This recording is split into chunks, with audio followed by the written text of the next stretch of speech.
Well, hi, and thanks for joining me this evening in my shop. Yeah, it's pretty late in the evening here, 10:30, and it's my first chance to get back in here and get some more work done on this. Because, oh man, squeeze my head, I've got another chassis to work on. Uh-oh. And another radio to work on. And another one's coming in the mail. They're coming at me. They're raining out of the sky. And talking about raining out of the sky, just before I started this video, there must have been a bolt of lightning somewhere not so close to me. There was a slight flicker in my lights here in the house,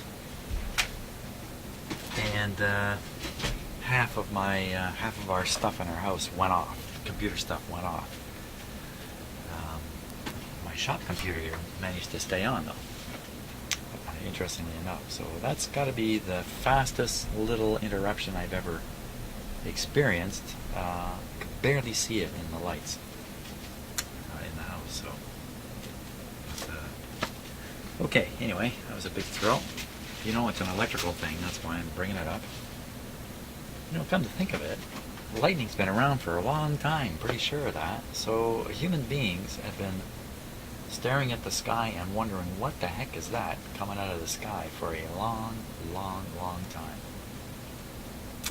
Anyway, and you know what? There still is some wonder about it. Still not completely and fully understood.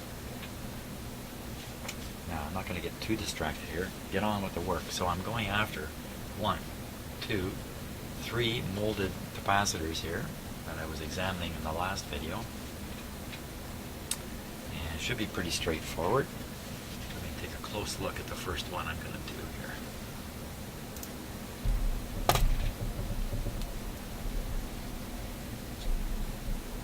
That guy there, 0.047, so that's 0.05. Goes up to that terminal, easy to see, and onto that post, which is fairly easy. Well, see, it is kind of buried down among all this stuff here. Look at that, 3D. Okay, Dr. So-and-so's House of 3D, if I remember right, from a TV show. I know my friend Scott, who just heard me say that, has repeated it, I'm sure. Here we go, from a show called SCTV.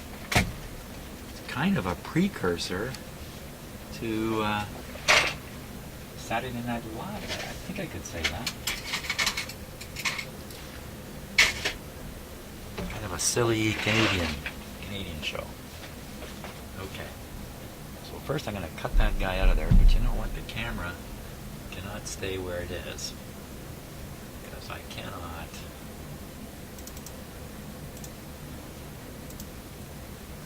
do the work with the camera sitting there right in front. So I'm going to move it a little ways away here. There we go. Should be able to do the work here. Now I'm going to cut it here. I'm still bumping into it.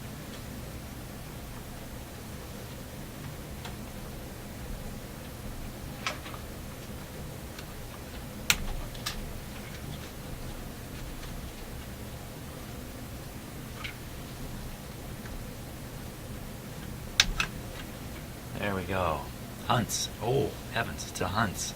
I think I heard comments before about if you see a Hunt, get it out of your radio. I think that's what I've heard. So 0.05, here's a new 0.05. I think I'm just going to put this one on the wire here because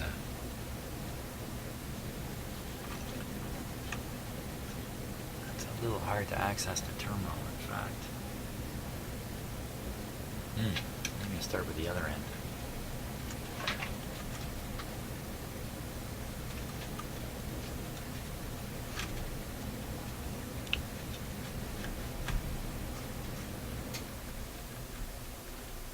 You know what? I got to take a close look with the camera. I cannot see where I'm going here.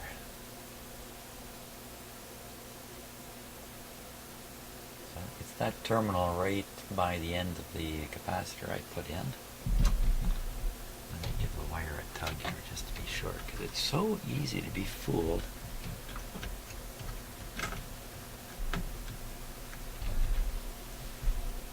Okay. No, definitely that terminal. On the 220k resistor there. I'd like to get this wire out of here. Oh boy. I really don't want to leave, wires hanging out like that. Let's see if I can get the cutters in there.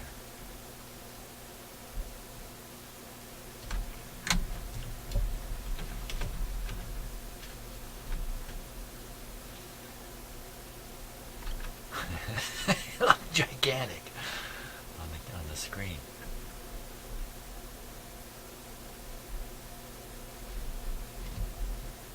Something got cut. Let's see if it's the wiring after. It is. Thank God for that. Okay. So I think I got the two terminals clearly identified. As I get the camera to sit where I want it.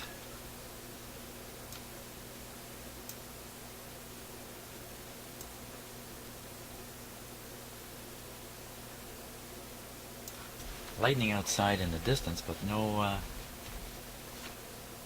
rain here. Now, I've had bolts of lightning hit stuff near our house and get lights knocked out, or the power gets knocked out, or something like that. But that was quite a distance away. I was outside briefly. I just saw what some people call heat lightning, which is a silly notion. And now, talking about lightning. Lightning's cool stuff. Has anybody ever seen blue sky lightning? First time I saw blue sky lightning, I was a kid. And I was in my backyard. I was, I don't know, maybe 10 years old. I don't remember. In my backyard. And the sky above me was blue. And the sky towards the east, where my backyard faced, was all blue. There was not a cloud in the sky. And without any warning, this bolt of lightning came down, I don't know, kilometer or a mile away, I'm not sure. Down to the ground though, I happened to be looking in the right direction and see this rather powerful, and this is during the day too, bolt of lightning strike the ground. And I remember thinking, where in the heck did that come from? Blue sky lightning. And then just a few years ago I was driving home from work. That's when I did real work. And I'm going to be looking east again, but that doesn't really matter.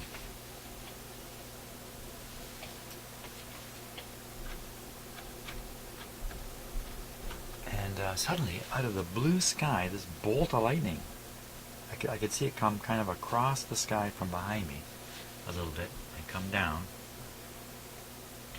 And I was in a big city, so it just disappeared up ahead. But nevertheless, blue sky, had no notion that there was a storm or anything. But I had learned about blue sky lightning, so I knew enough that there has to be a storm within 10-15 kilometers. Something like that.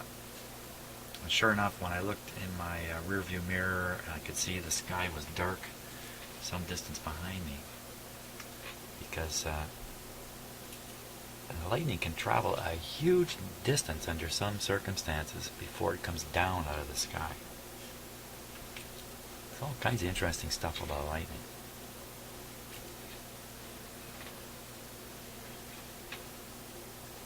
Let's see if I can do this without melting everything in sight here.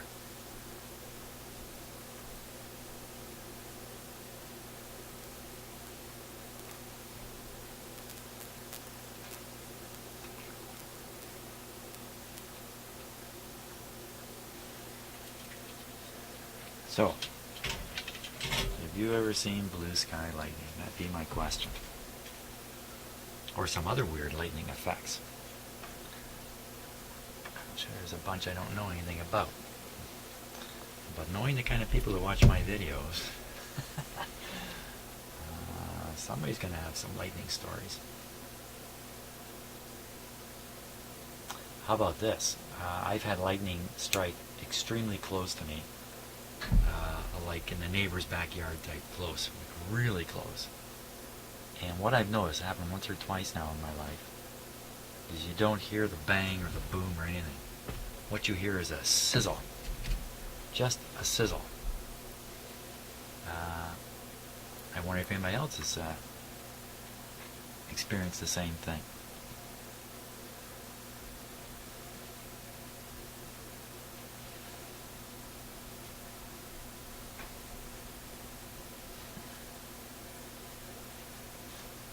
I got maybe too much wire there.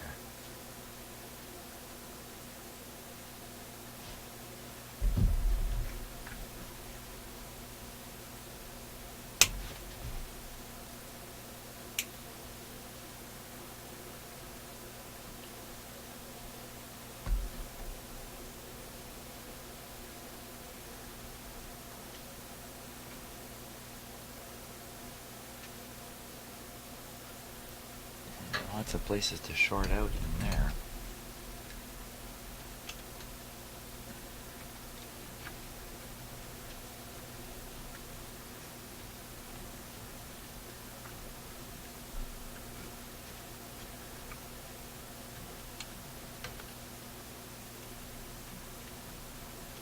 I went out once during a lightning storm here where I live now. It was raining hard, so I got in my car, which was down towards the end of the driveway. There was lots of lightning, and I was kind of getting a kick out of watching it. And the lightning struck a transformer on a pole, would be something like 200 meters away, which would be something like 200 yards away. That was pretty exciting. It didn't knock my lights out, because I don't think I was connected to that particular feeder, that particular high voltage line. I'm sure it knocked the lights out. Yeah, I've had the I got a pole in my backyard. We have backyard feed. Definitely a short circuit right there. I've had the transformer on the pole, not actually the transformer, but the circuit breaker thing, it's called a cutout, blow open 2 or 3 times since I've lived in this house. I've been here about 25 years. That's pretty exciting too, because it makes a very loud bang.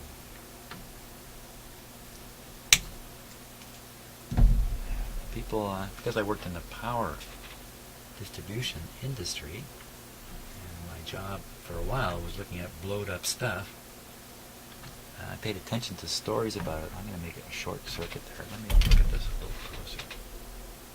Those 2 posts are connected together anyway.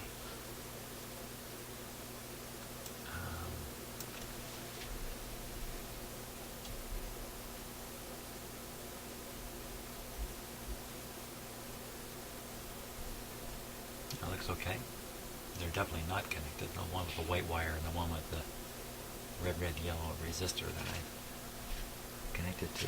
Boy, I tell you, when I look at it with my eyes, I swear the wire I put in is bridging. Wow. Just goes to show you. Can't trust what you see.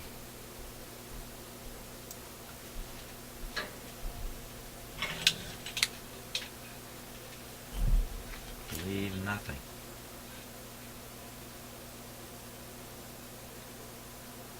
So what was I going to say? I was going to say that when you get a short circuit on the electrical system, there is a huge amount of power that feeds through the short circuit.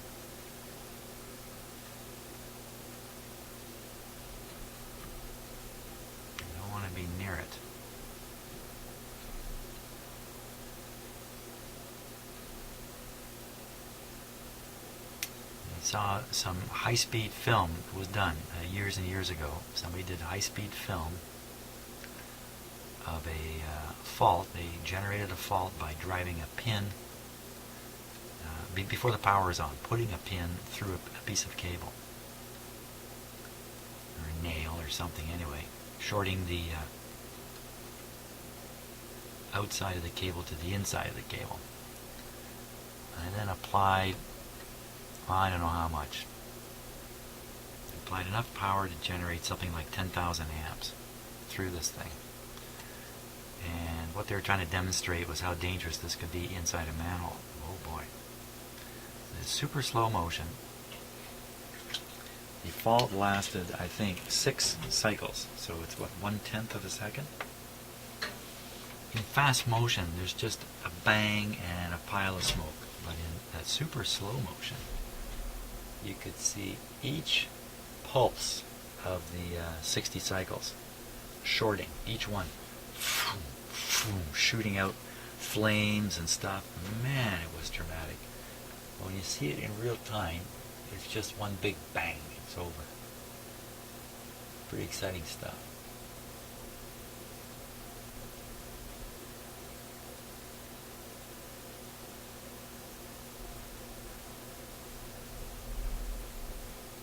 Just looking at something else here. Yeah, that's fine. Okay, so that guy's in. He's all in. We had cable failures in manholes. Manholes are pretty big, the size of a small bedroom. That the short circuit lasts again just a fraction of a second. It generates so much heat in that length of time. It causes an explosive force so powerful that air pressure, or air, rushes down the underground cable ducts into adjacent structures. In most cases, it's another concrete box with cables in it and nothing really happens. But one case I remember, the next thing about 20, 30 feet down the road, maybe 40, 50 feet in fact, maybe even 60, come to think of it. When I was at the manhole examining the situation, it was kind of a routine thing for me. I was at them all the time. One of the cable splicers said, "You should go look at what happened in that transformer vault." Transformer vault's another concrete room underground. It's got transformers stuck in it, usually under the sidewalk. Yeah, I'm going to get this other end cut here.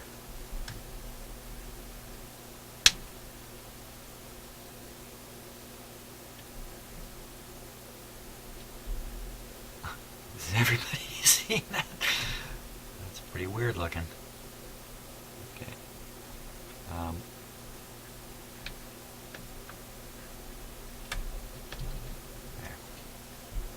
There we go. I just gotta get my cutters up in there.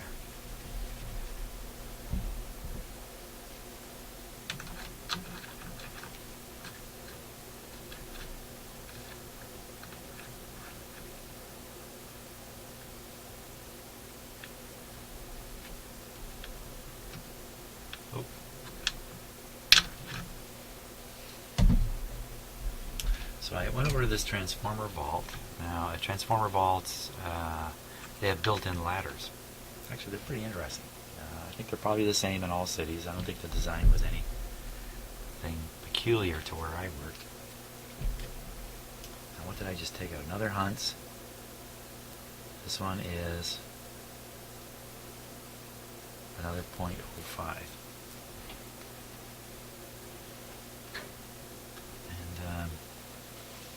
So to get in the vault, you lift open this grate, and then there's a ladderway down the vault, and the ladderway is a shaft with metal walls around it, and it serves as the cold air inlet for convection cooling. On a hot day when you go down the ladder, the wind can just be whistling down this ladderway going into the vault because of the heat of the transformers. The way the cooling fins on the transformers throw the hot air up through the grates. I mean, if you live in a city, you probably know what I'm talking about because you've walked over top of these things on sidewalks. So I look, and the ladder way, you can't pull open the grate at the top. It's supposed to like lift up onto the above the sidewalk basically, and then guard the opening so people don't fall in it, including you, the worker. Where did that come from?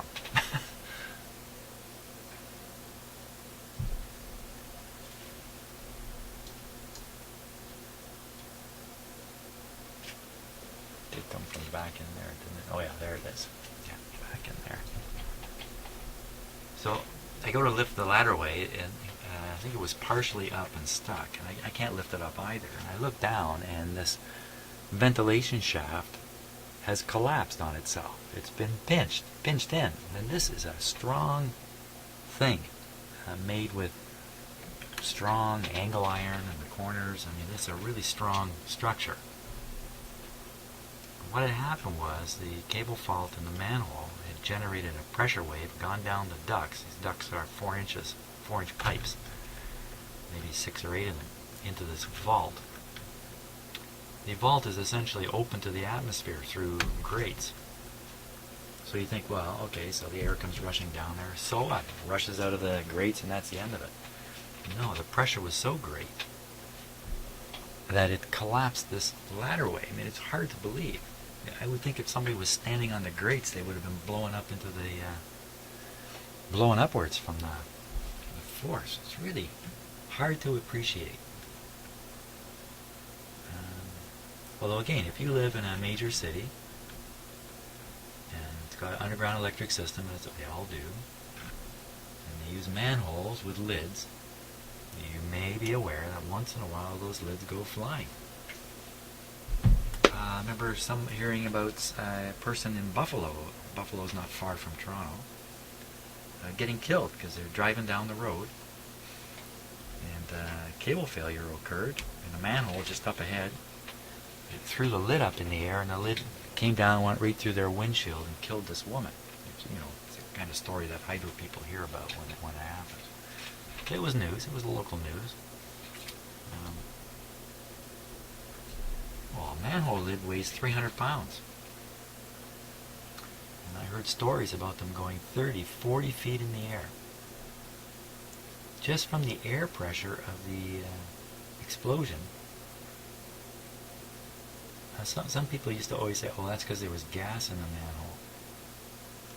I don't really think so. I investigated so many of these. Natural gas, like from a leaky gas pipe. Oh boy, I got all kinds of stories now coming.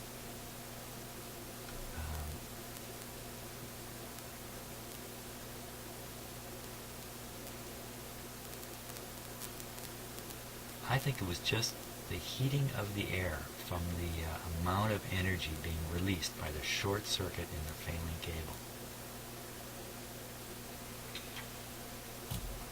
It's just hard to kind of imagine or appreciate.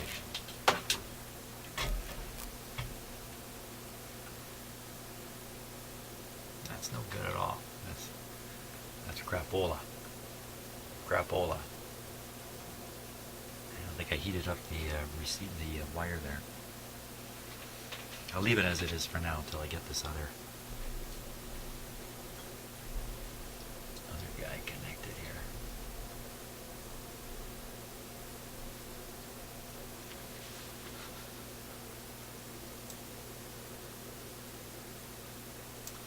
Other end of it connected. It's tricky for me to do this work and tell these stories at the same time. Because in my mind's eye, I start imagining this stuff that I'm describing, and so, I'm distracted. I'm like a distracted driver here, doing this work, not paying attention.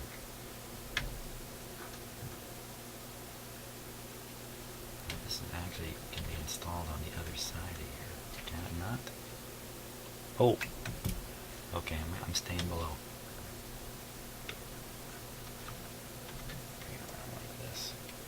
Something like that. Yeah. what came to mind there when I sort of said, oh boy, I got lots of stories. Part of my job got me involved with other utilities, gas, telephone utility, stuff like natural gas, stuff like that. One day I'm talking with the gas company guys, and we're discussing gas leaks. And so they blew me away by saying that at any one time they were aware of 1,000 locations where there was gas detected leaking out of pipes in the ground. And the vast majority of those locations, the gas was venting fairly harmlessly. So they didn't consider it an emergency. I mean, I would think, wait a minute, any gas leak coming out of a pipe? And then so I kind of said, what? And the guy looks at me and goes, do you think we can maintain a piping system across a huge city and not have it leaking all over the place? Are you crazy? Well, okay, never really thought of it that way. Or another one, on the water system. This is unbelievable. I read this in papers and stuff. A good city water distribution system, a good one, leaks 30% of its water. Leaks it. A good one. A bad one leaks 70% of the water. Can you believe that? You can have many small leaks. Or you can have a few massive underground leaks in your water system. And they're undetected because they're finding their way into the sewer almost immediately. They might leak through the ground 10 feet and find their way into the sewer. And it's just go on for years. Can you believe that? What am I doing here? I'm not getting anywhere. These are just things I learned along the way with the work I did. This is not going well at all here. I'm going to cut this piece out of here. Not that. I'm not going to cut that. I'm just moving it. Cut the stub out of here.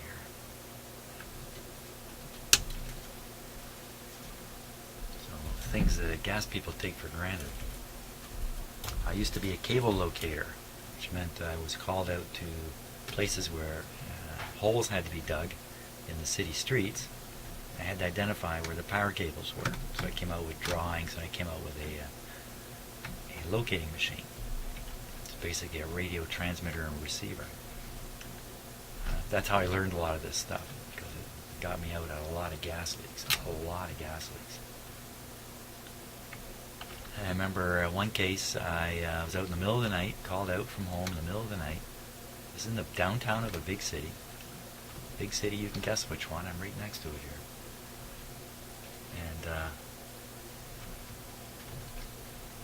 And it's kind of abandoned. The city's pretty empty at 3 in the morning. There's not much going on. Just a bunch of vehicles with the lights going.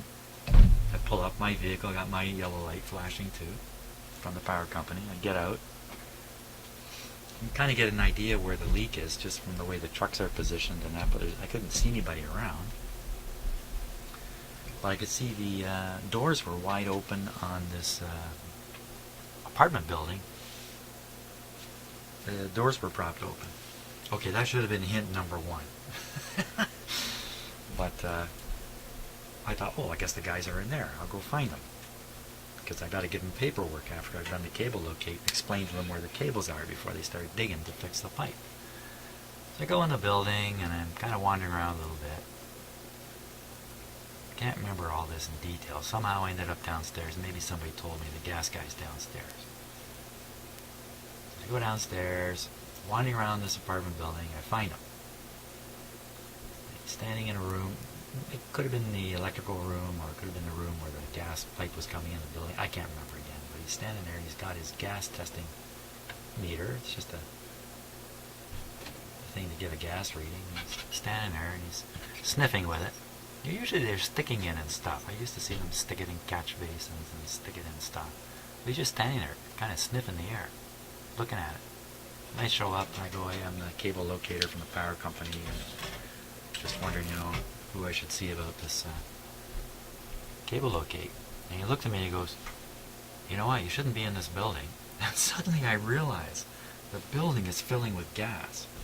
And he's down there monitoring the gas level in the basement. This is a big 20-story apartment building. I left. I left pretty darn quick. I just never thought about it. This kind of stuff's going on all the time. All the time. And, again, if you live in a big city, hey, once in a while a house blows up. Just blows to smithereens. It's completely gone. In the city I'm near, that happens about once a year. Sometimes it's people doing stupid things in their house, like cleaning the basement floor with gasoline or something stupid like that. But not most of the time. Most of the time it's a leak in a gas pipe, maybe coming to their house, maybe their service pipe, maybe the gas main out on the road fills their house with gas, and then their house is no more. Gas companies don't like to talk about this stuff. Shh. Don't get the word out that this kind of thing happens. Can't really see what I'm doing here. I think I see a meniscus. A meniscus of solder.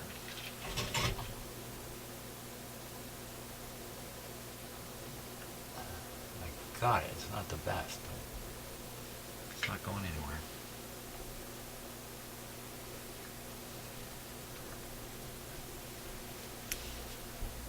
One more to go.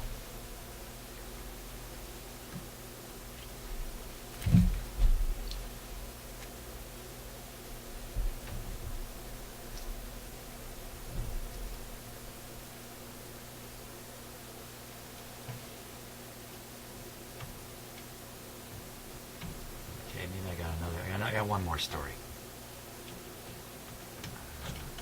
I was going to a conference in the States, in West Virginia. Corrosion conference. And I'm the only guy going from the power company, but a few guys are going from the gas company. So they're going to drag down. So I hitched a ride with them. Okay. To sign some papers and stuff like that. I mean, it wasn't a casual thing, but I got to ride down with them. So we're riding down in the car, shooting the breeze about various things, and I start relating the story about something that had just happened a few months earlier. The gas company had a strike, and all the gas workers, the guys who actually do the work, were on strike. Their labor force was on strike. And so some office guys and ex-field guys who had joined management took over the work. And it was a fairly long strike. So they were proceeding with some capital work. And I just pulled out this one here.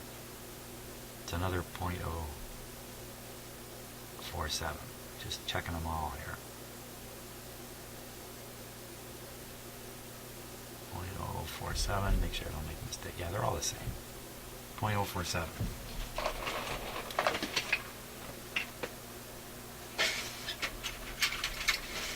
So I started telling these gas guys, there's three of them in the car and me, about I'd heard that during the strike, some of the management guys were doing a gas main job of some sort. And there comes a point where you're going to cut into the gas main. You know, you can't shut the gas off on the gas system. It doesn't work like that. The pipes are all full of pressure. The gas doesn't go away because you shut off valves. It's still full of pressure. So a lot of their techniques are done under pressure. They learn how to do these things under pressure. So if you picture a main street and a side street, and on the main street's a big gas pipe, might be 8 inches. And then the side street's got a 4-inch going up the side street. So there's a way, when you're building this, to plug that 4-inch pipe right into the 8-inch pipe live. They have a technique. I don't know how it's done, but they have a technique. It's probably been done like that for many, many, many years. So I'm telling them I heard the story that these guys who don't normally work in the field were doing this job, and they cut in the smaller gas pipe into the big gas pipe, and within minutes people came running out of their homes because there was water shooting out of their gas appliances, out of their stoves, out of their furnaces, all the way up the street. And I began to notice that the car was really quiet while I was telling this. You know, I'm laughing away. I'm thinking, you know, I don't know, who knows what kind of derogatory things I said. I can't remember. And finally the silence was broken by one of them saying, that was us. Yeah, it was true. They really had tied into a water main and blew water out of everybody's gas appliance. Probably settled a strike pretty quick after that. So I hope you're getting a kick out of these stories. I'm telling you. I'm getting a kick out of telling them.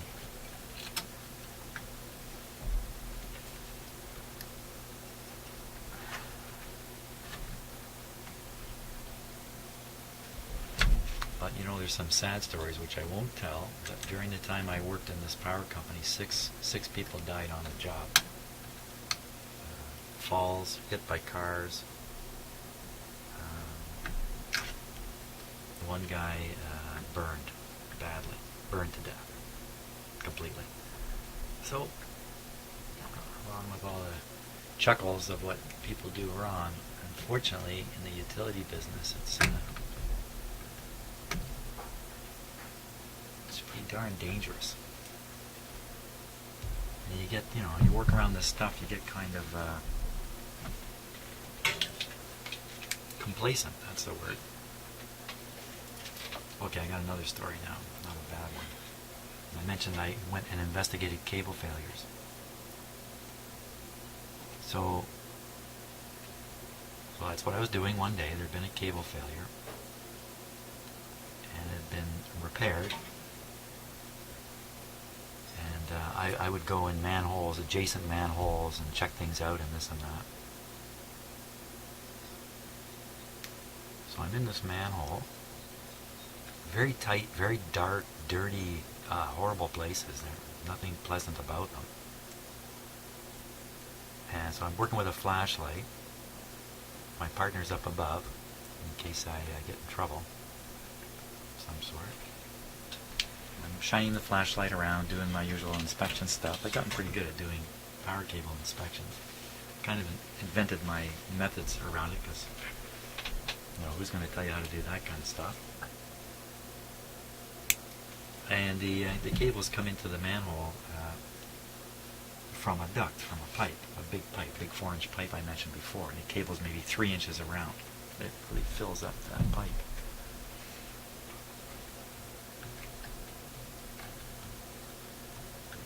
And suddenly there was and nothing shiny in these manholes. But then I did see something shiny up near one of the ducts. So I kind of crawl my way over there,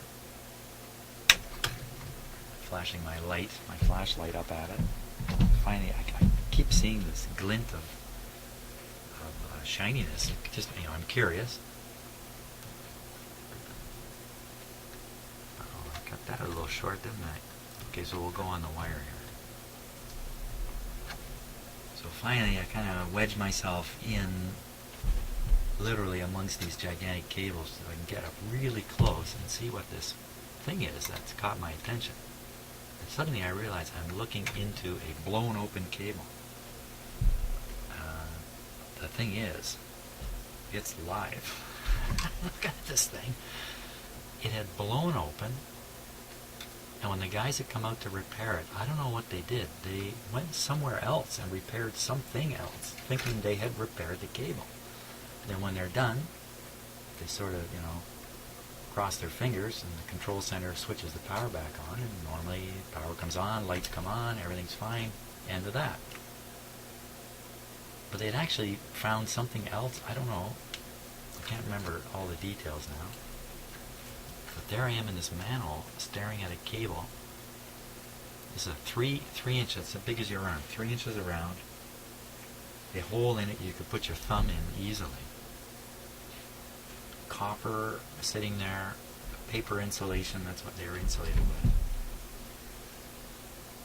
And the thing is live. And I know enough to realize it could go off at any moment. It's about 12 inches from my face. I don't think I would have a face left if it went off. You've never seen anybody leave a manhole so fast as me. Yeah, I hightailed it out of there. And sure enough, afterwards I verified, yeah, it's exactly what had happened.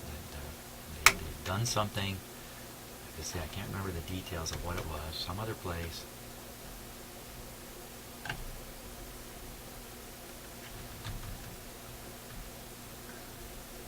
Scary stuff.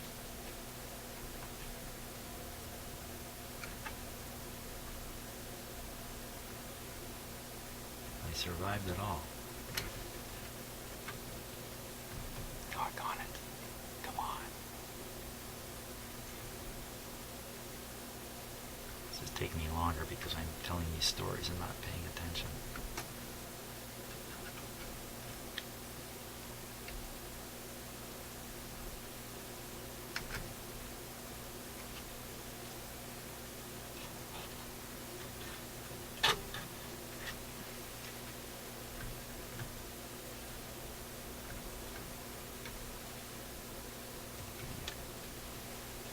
Make sure you can see what's up here, the exciting squeezing of the wires.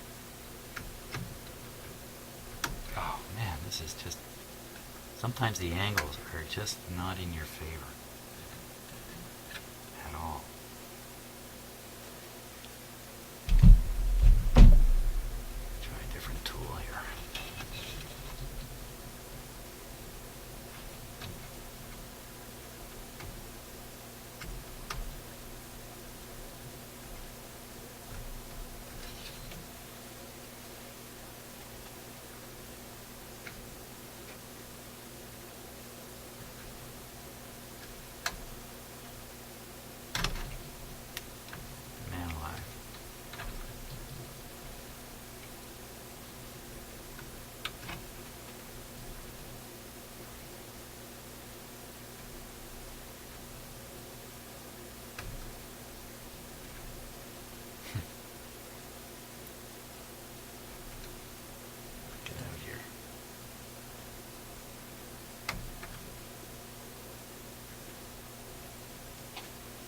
Okay, now,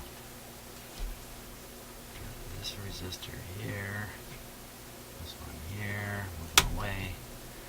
You're not seeing it in 3D, so everything looks like it's in contact to you, I would think. Let's see. Look. Yeah, it's a weird looking view when you see it. You see it in the camera, so believe me, I've got those two wires wrapped around each other. Okay, let's solder it up.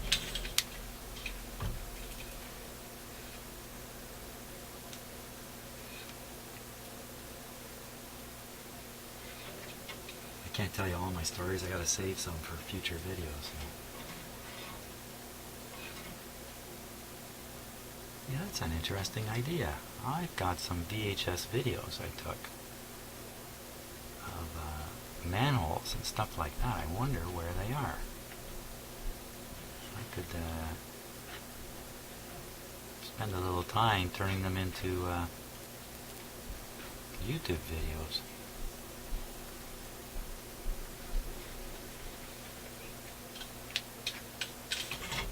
They might appear with hair on them. Who knows? Get an idea how horrible it is in the manhole.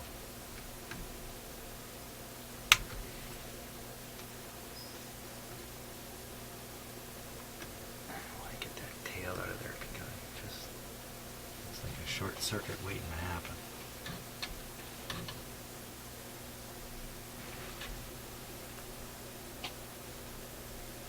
You cannot really see. More things you don't want to hear your surgeon say to you. Okay, I'm just going to nip it and hope it falls to the bottom here.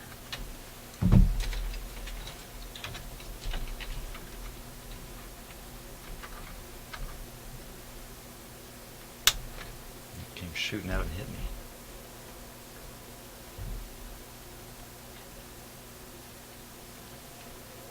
Okay, despite my lack of attention, I appear to have made all these connections successfully.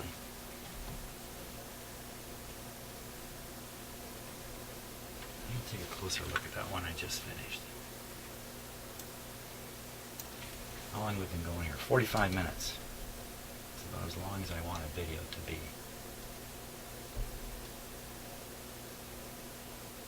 Well, let's get another angle on it here.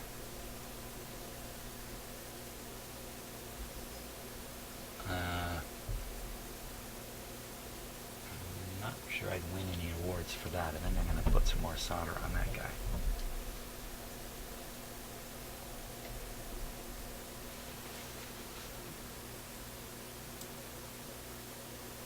Hey, where are we on the clock here? 11:15.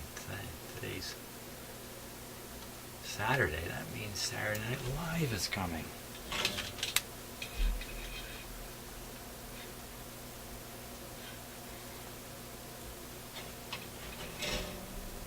Give me just enough time to test this radio out. And I've changed 1, 2, 3, 4, 5, 6, 7, 8, 9 capacitors on it without testing. Ooh, ooh, ooh.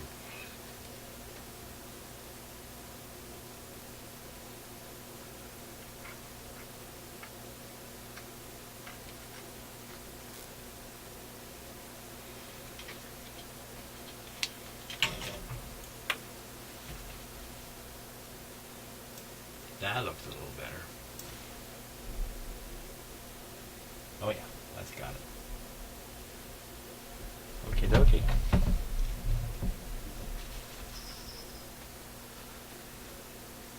Let's see.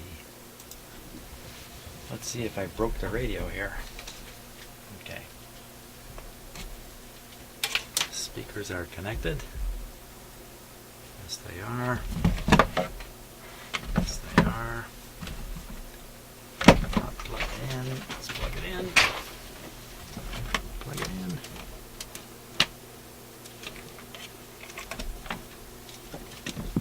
I also picked up two new well, not really new, but two output tubes. Probably better than the ones that are in there. I haven't had time to test them. I need to test them just to be sure. I actually picked up 3. Okay. Speakers connected. Radio is set to, I can't remember how it's set. Volume's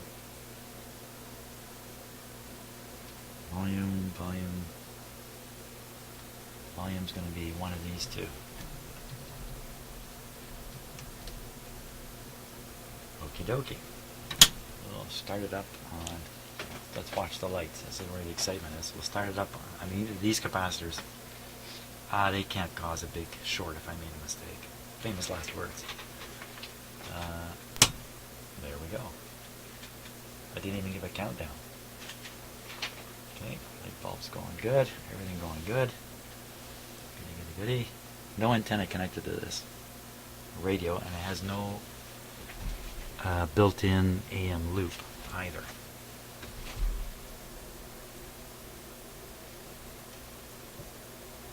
Let's just see what we get here.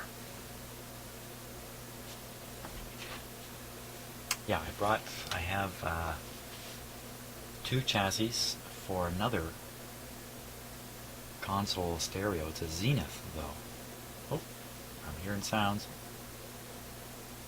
Not very good. Kind of crackly sounds.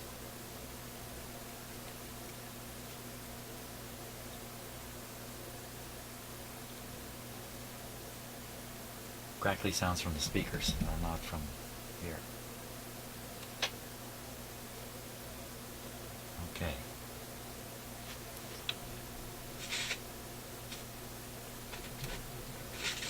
Dirty controls.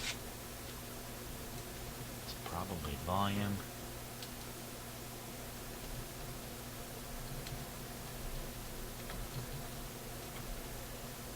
Wow, this outer sleeve is a switch. The inner one is probably tone.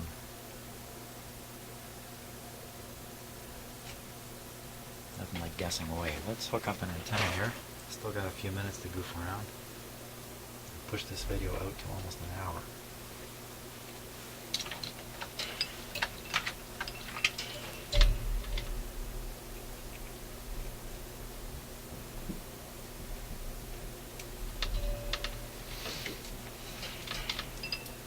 Of course, I had all those stories of destruction.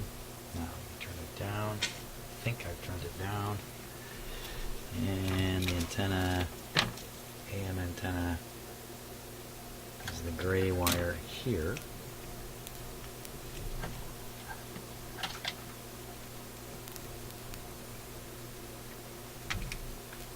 There we go.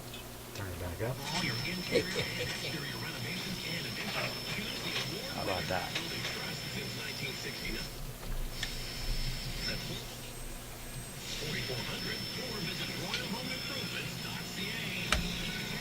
I only hear one channel here.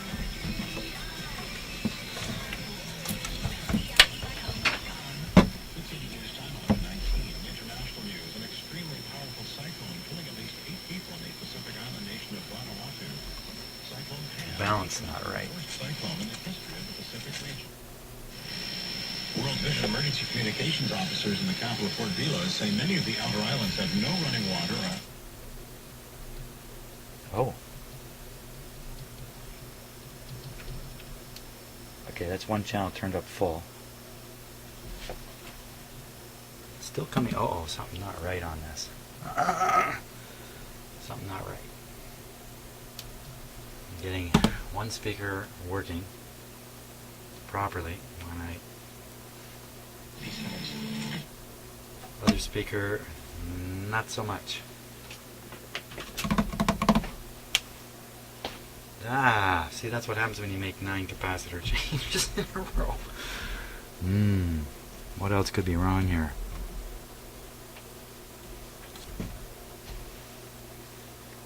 Clip leads are in. Well, I think you know the topic of tomorrow morning's video. Why is one channel not working? Or, in other words, how did I boob up?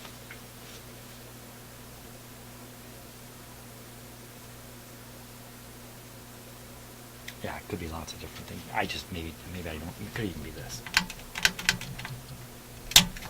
Let's try FM.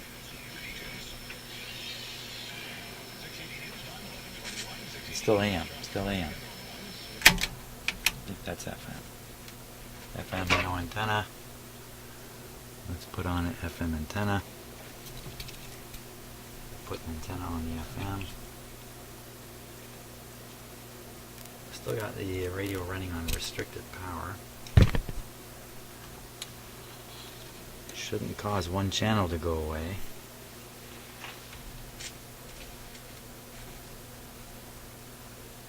That doesn't sound right.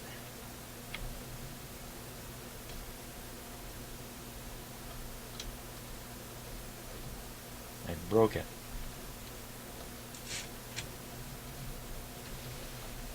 Of course, on FM, I shouldn't have it on restricted power for FM.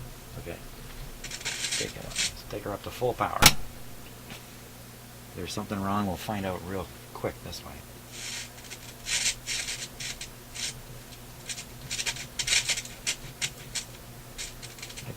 Might just be a dirty control.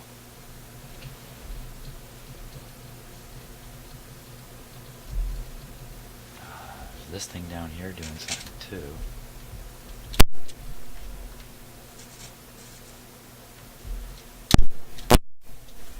Ooh, what happened there? What did I just see? happened there?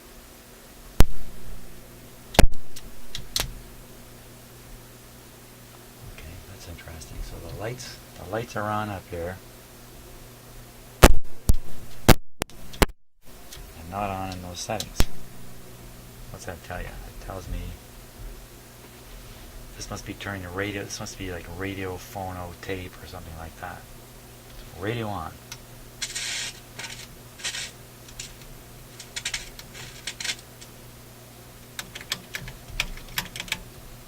Can't remember if we listened to FM with this. Can't remember if we listened to anything with it. Okay, that's the topic of the next video. What happened?